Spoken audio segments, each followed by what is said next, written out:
సుప్రభాతం channel ప్రేక్షకులకు నమస్కారం. వారఫలం కార్యక్రమానికి స్వాగతం. కుంభరాశి వారు, ఈ కుంభరాశి వారికి ఈ వారంలో మొత్తం 3 గ్రహాలు మాత్రమే అనుకూలంగా ఉన్నాయి. అయినప్పటికీ మంచి ఫలితాలను, లాభాలను అందుకుంటారు.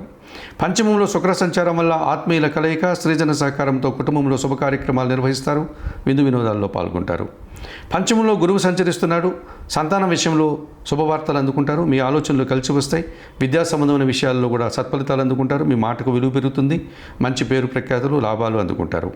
షష్టమంలో బుధుడు సంచరించడం వల్ల వ్యాపారాభివృద్ధి, ఆర్థికాభివృద్ధి, మీ ఆలోచనలు ఆచరణ సాధ్యమవుతుంది. అనుకోకుండా నూతన అవకాశాలు కూడా మీరు అందుకుంటారు. అష్టమంలో కుజుడు సంచరించడం వల్ల జనసహకార లోపం, భూవాహన సమస్యలు, వృత్తి ఉద్యోగ వ్యాపారాల్లో పనిభారం పెరిగే సూచన కనిపిస్తుంది. సప్తమంలో కేతువు సంచరించడం వల్ల జీవిత భాగస్వామి విషయంలో కానీ, వ్యాపార భాగస్వాముల విషయాలుగా కానీ, జనాలతో కానీ మీకు అశాంతి, నిరాశ కలగడానికి అవకాశం ఉంది. ఈ రాశి వారికి వారంలో గురు, శుక్ర, శనివారాలు అనుకూలంగా ఉన్నాయి. దానాలు ఇచ్చేటువంటి క్రమంలో కొన్ని ఉలవలను బాగా ఉడికించి బెల్లం పొడితో కలిపి ఆవులకు ఆహారంగా దానం చేయడం వల్ల సంతోషంగా, ప్రశాంతంగా ఉండగలుగుతారు.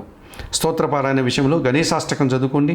ఆలయ సందర్శన కార్యక్రమంలో భాగంగా కుంభరాశి వారు గణపతి స్వామిని దర్శించి నమస్కరించుకోవడం వల్ల మరింతగా మంచి ఫలితాలు అందుకోగలుగుతారు.